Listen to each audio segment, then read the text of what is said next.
50 kilos de patate, un sac de sueur de bois, il te sortait 25 litres de 3 étoiles à l'alambic. Un vrai magicien, Joe. Salut tout le monde et bienvenue sur l'écran fou, et aujourd'hui petit point actu sur la grève à Hollywood, puisque depuis ma dernière vidéo qui traitait sur le sujet, les choses ont quand même un petit peu évolué. J'irais même plutôt dire que le vent a sacrément tourné, puisque, alors rappelez-vous, on avait évoqué la réunion de négociation entre la WGA et l'AMPTP, donc la WGA étant la guilde des scénaristes et l'AMPTP étant entre guillemets le syndicat des patronats, donc des producteurs. Et donc une réunion de négociation qui avait finalement terminé en lancer de chiasse, puisque la proposition faite par le patronat n'avait pas été considérée comme acceptable par le syndicat des scénaristes. Donc cette réunion avait eu lieu justement le 21 août pour faire suite justement à la première proposition du patronat qui datait de 10 jours avant. Et là en fait c'est le 30 août qu'ils ont décidé de remettre le couvert, puisque en fait se sont rassemblés en visioconférence avec la WGA, donc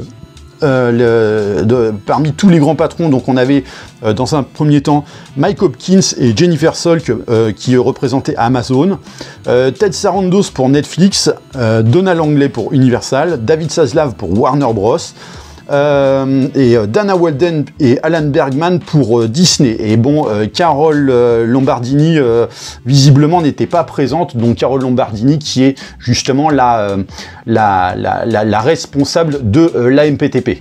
Donc le tout afin de trouver un terrain d'entente acceptable. Et donc oui, déjà vous aurez pu constater qu'effectivement ce n'est plus Bob Iger qui intervient au nom de Disney, mais ses responsables médias directement. Et donc le site Deadline, qui a consacré un article justement à ce sujet-là, explique « Nous comprenons que pour Bob Iger, une partie de cela était une approche globale du PDG consistant à garder une certaine distance pour être prêt au moment opportun pour s'engager plus directement. » Sauf qu'en fait, vous allez voir tout à l'heure que c'est pas que pour ça. D'autant que on a pu voir déjà sur d'autres vidéos que Bob Iger a eu de grosses difficultés et vraiment un gros souci d'appréciation lorsqu'il a essayé de s'exprimer justement ces derniers temps. Et donc, si il n'est pas présent ici, ce sera pour une raison bien spécifique. Et en outre, il faut savoir que si la WGA a refusé la première offre de la MPTP, c'est qu'en fait il a qualifié de ni rien ni suffisant, et que en gros l'objectif des producteurs via leur proposition était de donner pour reprendre un côté, mais surtout de donner, mais pas à tout le monde, de manière à provoquer une guerre au sein même de la guilde des scénaristes, et ainsi la fragiliser. Sauf que bon, à la WGA, c'est pas comme les syndicats en France, leurs dirigeants se laissent pas duper par quelques miettes. Et si on avait vu que justement ces grands patrons avaient même bon espoir que la grève s'achève rapidement une fois que leurs petites fourmis finissent dans la merde à tirer très fort la langue, c'est finalement en ayant omis de prendre en compte les motivations justement de ces artisans, puisque on a quand même dépassé les 4 mois de grève pour les scénaristes, et donc pour les acteurs, on est déjà presque à 2 mois, donc pour la SAG-AFTRA. Et malheureusement pour les gros pontes, la situation se complique, dans le sens où on pensait qu'ils allaient se serrer les coudes entre eux justement dans cette guerre, du genre l'ennemi de mon ennemi, c'est mon copain. Que dalle, en fait, au final, on est loin de ce compte, quoi, bien au contraire même. Et d'ailleurs, de ce que nous rapporte l'article de Deadline, c'est que c'est pour ça que le groupe Levinson a été engagé dans cette situation. Donc Levinson Group, c'est un cabinet très important, expert en stratégie de communication et dans la résolution de crise. Et puis c'est pas n'importe lequel, c'est un gros, vraiment. Là, quand on l'appelle, c'est que l'agence touriste n'était pas dispo, quoi. Donc le Levinson Group qui va devoir, qui va avoir la lourde tâche déjà de régler dans un premier lieu une crise interne à la MPTP, puisque au final ils peuvent absolument pas accorder leur violon vu que chacun pense qu'à sa gueule. Donc, au lieu de traiter pour leur profit à tous, en fait, ils opèrent tous en loose day pour les uns et les autres, pour que les uns et les autres finissent discrédités et que chacun puisse faire son propre profit au détriment des concurrents via cette grève. Sauf que comme ils le font tous, il n'y aura pas un gagnant dans le lot. Et au final, de ces comportements encore plus égoïstes, ils prouvent un peu plus leur mauvaise intention et leur manque total d'humanité, quoi. Alors le site Deadline rapporte les propos d'un initié justement qui dit « Avant, certains voulaient blâmer Carole Lombardi, l'accusant d'être coincé dans l'utilisation d'un manuel de pré-streaming. Maintenant, ils ne sont responsables que d'eux-mêmes de la gravité des choses. C'est pour cela qu'ils ont fait appel au groupe Levinson et c'est pour cela qu'ils se disputent. » Et alors en fait, la déclaration qui va suivre va vraiment aller foutre un gros coup de pied dans les roustons justement de la MPTP. Donc rappelez-vous ma dernière vidéo sur le sujet, justement suite à la réunion du 21 août, où les négociations avaient foiré, la WGA avait fait un communiqué où ils insinuaient que les PDG en fait avaient joué un petit peu au père la morale, et Carole Lombardini, donc la responsable de la MPTP, justement pour se moquer du communiqué de la WGA, et insinuer justement que tout ce qu'il disait c'était faux, avait repris la trame de cette lettre pour la tourner en ridicule. Sauf que là, justement, selon ce que Deadline rapporte, tout est vrai au final. Et ce sont même les PDG qui se sont retournés directement le canon du fusil sur le calbar pour se tirer eux-mêmes dans les baloches à coups de gros sel, quoi. Puisqu'ils disent, selon plusieurs sources, par exemple, c'est Sarandos, donc le pilier du streaming, donc Ted Sarandos, le responsable de Netflix, qui a fait la leçon aux dirigeants de la WGA lors de ce rassemblement la semaine dernière sur les raisons pour lesquelles ils auraient dû accepter la dernière offre de la MPTP. D'autres disent que même si Sarandos n'a certainement pas été flexible, c'est Bob Iger qui était la voix la plus forte dans la salle. Donc en fait, ça dépend de à qui vous demandez, quoi. Mais visiblement, c'est encore Bob Iger qui a fait des siennes, donc visiblement, là aussi, il n'a pas fait bonne impression, et ce serait justement en partie la raison pour laquelle il a convié Walden et Bergman de prendre le relais plutôt que de nuire davantage à l'image des studios Disney. Donc déjà, c'est pas spécialement glorieux, mais vous allez voir finalement que c'est plus compliqué que ça.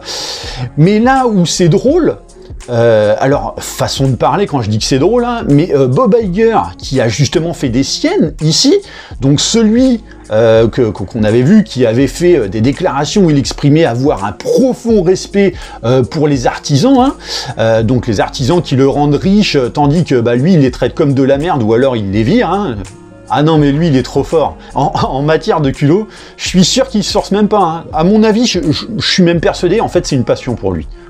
Oui, puisque rappelons-le, Iger a tellement de respect justement pour son personnel qu'il vire 7000 d'entre eux au sein justement de Disney dans une année pour combler les trous et notamment payer les actionnaires, justement suite aux conneries que lui-même a initiées. Mais vous inquiétez pas, 7000 emplois supprimés, mais Iger, lui, par contre, il ne va pas tirer un trait sur ses 78 000 $ par jour. Bah oui, attends, faut quand même pas oublier qu'il gère la boutique, quoi. Bon, une boutique aussi stable qu'une chaise à deux pieds, hein, mais quand même. Et donc, le site de rajouter, en particulier Iger et Zaslav, à la peau fine, entre guillemets, sont stupéfaits, ou abasourdis, hein, selon la traduction, d'avoir été si vilipendés par la guilde et ses membres au cours des derniers mois. Eh ouais les gars, vous êtes pas cool, vous pouvez pas vous mettre à leur place, quoi. Hein. Vous savez pas ce que c'est, justement, que de valider de la merde et ensuite faire payer les autres. C'est vrai, quoi. Bon alors ok, peut-être que vous avez, vous autres, les scénaristes, pas de quoi bouffer depuis le début de la grève et que justement, vous avez perdu votre boulot et peut-être votre maison, hein, aussi. Mais enfin, imaginez un peu pour eux, quoi. Pour ces gros pontes, quand ils rentrent justement dans leurs 600 mètres carrés, quoi. Pardon, 650. Mais la difficulté de devoir se regarder dans une glace. Non, j'ironise bien sûr, hein. Là c'est juste que, effectivement, quand on entend Zaslav et Iger dire qu'ils sont abasourdis et tout, on a vraiment ce sentiment de jouer à Calimero, alors qu'en vrai, on sait très bien que hors caméra des médias, en fait, ils en ont strictement rien à foutre, quoi. Enfin, sauf que là, on atteint quand même un sacré niveau, quoi. Tu sais, on a d'habitude de dire que si les cons étaient fluorescents, c'est la Terre qui éclairerait le Soleil. Mais en fait, il y a juste besoin de Iger et Zaslav pour ça. Hein. Et donc le site Deadline qui rajoute, donc via les paroles d'un autre initié, presque tout le monde cherche quelqu'un à blâmer, donc ils sont paralysés alors même que le temps presse, et c'est la faute de Ted, la faute d'Iger, voire la faute de Tony Vinciquerra, selon à qui vous demandez. Cela n'aide pas la situation, ni personne. Donc ça regroupe un petit peu ce que je disais tout à l'heure. Et maintenant, c'est assez marrant parce que avant, il fallait cibler justement la WGA pour dire finalement ils sont pas gentils. Et en fait, maintenant, ils se ciblent entre eux. Mais ça me rappelle un petit peu l'époque où Coluche parlait de sa campagne présidentielle, où il avait justement des mecs d'un camp qui lui disaient faites très attention, hein. Bon. Pas à nous, hein, mais aux autres. Hein. Et au final, en fait, tous les autres lui disaient exactement la même chose. Mais là, c'est vraiment ce sentiment d'assister à un jeu de la patate chaude entre patrons, quoi. Sauf que là, ça commence sévèrement à puer du coude pour eux, puisque on tombe de plus en plus dans la situation de l'arroseur arrosé, puisque ce qu'il fallait craindre justement pour les PDG arrive en ce moment, c'est-à-dire dans un premier temps un problème d'entente lié au fait qu'ils ont tous l'ego qui parle en leur nom, donc ça on l'a vu tout à l'heure, ce qui n'aide évidemment pas au dialogue, mais surtout si les grévistes affirment que effectivement c'est dur de leur côté parce que c'est difficile de se nourrir et compagnie, et donc derrière ils sont obligés de trouver des petits boulots en plus de faire la grève, donc des boulots autres de serveurs et j'en passe. Les PDG aussi sont confrontés à des problèmes. Alors, pas directement sur leur compte bancaire, mais sur leurs obligations. Parce que là, il faut quand même préciser que 4 mois de grève, ça te chamboule une année de production. Et là, on va déjà le ressentir sur le calendrier, notamment de fin d'année, puisque justement, il commence déjà à se transformer via du report en pagaille, qu'on avait déjà évoqué sur la chaîne, et bientôt, ça va impacter début 2024. Et quant aux plateformes de streaming, forcément, pas de nouveau contenu égale gros risque de perte massive d'abonnés. Et donc tout ça, forcément, hein, ce sont des piliers qu'on fragilise à coups de massue, vraiment dans la solidité de ces sociétés, et il en va également de la valeur des actions et de la satisfaction ou non des investisseurs. Alors déjà, on l'a vu dans la dernière vidéo de la chaîne, que pour Disney, ça devient extrêmement compliqué, avec donc de nouveaux procès qui sont intentés à l'encontre des dirigeants de Disney, et notamment de Bob Iger. Et alors donc, pour finir, le site Deadline, dans son article, disait, il rapportait, après un week-end au cours duquel un certain nombre de showrunners de premier plan ont été contactés par des agents les exhortant en vain de soutenir la dernière proposition de la MPTP, comme quoi en fait les PDG usent de méthodes donc un petit peu en snake, hein, pour atteindre certains employés et les inviter justement à se détourner de leur chemin revendicatif. La réunion d'aujourd'hui vise en partie à garantir que les PDG ne se retrouvent pas dans une position où ils négocient contre eux-mêmes. Donc tout à l'heure, quand j'évoquais le concept d'arroseur arrosé, on est exactement là-dedans. C'est que en fait, la WGA est désormais en position de force parce qu'elle s'est sentie fragilisée depuis le début, hein, puisque effectivement, ce sont des personnes qui sont dans une certaine précarité. Tandis que les PDG, en fait, se sentaient puissants et que, comme d'habitude, ils pensaient, empreints de leur plein pouvoir habituel, qu'ils pouvaient faire plier les gens à leur volonté et qu'au final, c'est la première fois qu'ils se sentent en danger. Et c'est d'autant plus difficile quand t'es pas habitué à ça, quoi. Bon, sauf pour Bob Iger, hein, chez Disney, puisque bon, lui, c'est un petit peu son quotidien. Hein. Une tartine à la merde tous les matins, qu'est-ce que ça fait du bien. Enfin, ça, c'est ce que Bob Iger pourrait justement chanter à son petit déjeuner. Hein. Et d'ailleurs, certains membres du piquet, et donc proches du syndicat des scénaristes, voient donc un peu plus la finalité justement de ce qu'ils avaient visiblement planifié dans la galère qu'ils devraient traverser. Donc effectivement, là par exemple, on a un scénariste qui a été interrogé, et donc scénariste qui avait travaillé sur La Servante écarlate et Jessica Jones, et qui dit c'est le 126e jour de grève aujourd'hui, je crois. tu vois déjà, ça fait tellement longtemps en fait qu'ils arrivent même plus à être sûrs du nombre de jours de leur grève. Ça fait beaucoup. Tu m'étonnes. Mais on arrive à un point où les studios mettent leur saison télé en péril. Et oui, car désormais, quasiment plus rien ne se tourne à Hollywood. Les studios vont devoir décider s'ils sont prêts à sacrifier une année de profit pour nous priver de 2% de leur profit. Je ne comprends pas cette stratégie d'économie de bout de chandelle. Et on est exactement là-dedans, c'est que en fait les pertes que ces studios enregistrent à cause de la grève sont bientôt plus importantes que ce que ça aurait coûté justement d'exaucer les revendications des scénaristes. De toute façon, c'est simple, j'ai trouvé donc un autre article dans Deadline donc concernant Warner Discovery qui vient d'annoncer qu'en fait en fin d'année, ils allaient enregistrer donc une baisse de leur EBITDA, donc en fait c'est leur profit net qui allait être impacté de 500 millions de dollars. Donc vous imaginez si on cumule autant de pertes sur tous les studios qui sont représentés par la MPTP, mais on a une somme de pertes qui atteint des milliards. Là où, au contraire, la WGA, ce qu'ils revendiquent, ça tournerait autour de quelques millions, quoi. Donc on en est vraiment à... C'est le monde à l'envers. Et donc il y a également Sheikh Manohar qui met en garde les studios. Donc à cause du système que cette grève combat, les scénaristes étaient déjà sous-payés et forcés de faire attention à leurs sous ou d'avoir des petits boulots à côté, même quand ils étaient engagés sur une série. Donc ce que je disais exactement tout à l'heure. Alors pour beaucoup d'entre nous, financièrement au final, faire grève ne change pas grand-chose. Pour l'instant, rien n'a vraiment changé à la télé, mais dans un mois ou deux, un mec va rentrer chez lui après le boulot et réaliser qu'il n'y a plus de nouveaux épisodes de New York Police Judiciaire. Alors j'aime bien qu'il ironise un petit peu, mais d'un côté on est en plein là-dedans.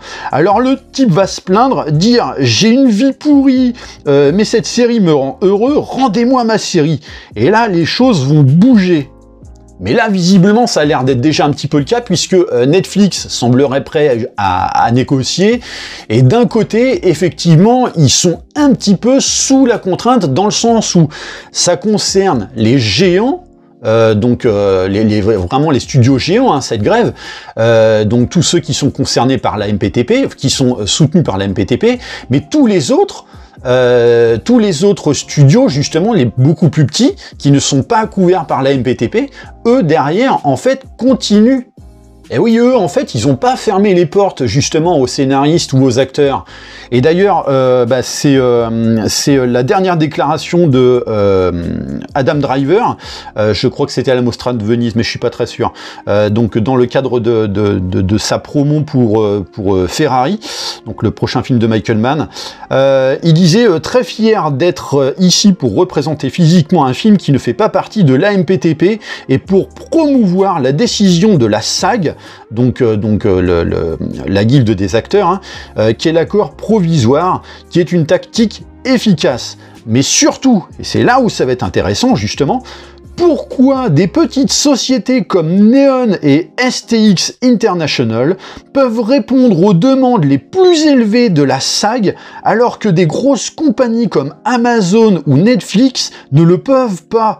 Et c'est vrai que justement, là-dedans, on est en plein dedans. Et c'est vrai qu'à l'époque, quand Bob Iger disait que justement ces revendications de la WGA et de la SAG ne sont pas réalistes et pas réalisables, en fait, on a très bien la preuve que si, on en est capable, puisque des petits studios, justement, sont tout à fait disposés à pouvoir délivrer ces revendications. Et c'est là où justement que ça devient intéressant à travers les propos d'Adam Driver, c'est qu'à l'heure actuelle, où justement les géants se battent pour du profit, au point que en fait ils auront plus rien à proposer dans leur catalogue, et qu'il y aura absolument plus du tout de profit, déjà que pour eux c'est un petit peu galère en ce moment, on va dire qu'ils n'ont pas eu une année extraordinaire, t'en as d'autres qui ne rentrent pas dans le cadre de MPTP et qui concluent justement des accords avec les scénaristes et les acteurs pour poursuivre leur programme. Et donc en l'occurrence, je suis tombé sur un article qui prouve que c'est par exemple le cas de AMC qui donc a fait le nécessaire pour que le spin-off de Walking Dead avance toujours malgré la grève, et pareil pour la saison 2 de Entretien avec un vampire. D'autant que, comme je le disais, ces 2 dernières années, ça a vraiment été la bourre entre tous ces grands studios, à chercher à pondre leurs best-sellers à 100-150 millions de dollars par saison, ou encore carrément des films de plateforme au même budget, voire des films ciné, mais avec des budgets tellement astronomiques qu'il faudrait minimum 700 millions de dollars pour juste les rentabiliser. Et ils ont eu un débit d'enfoiré de production à la chaîne avec ce genre de matériaux. Et là, se dire que leur société n'allait pas super bien cette année, mais que finalement l'an prochain, ils auront rien à proposer, je pense que les gouttes de sueur qui sont sur le front, elles doivent faire la taille d'un ongle de pouce, quoi. Et alors, ce qui est quand même assez ironique, parce que justement, tout à l'heure, j'avais dit que Bob Iger n'avait pas participé à la fameuse dernière réunion du 30 août, que c'était Walden et Bergman qui avaient participé.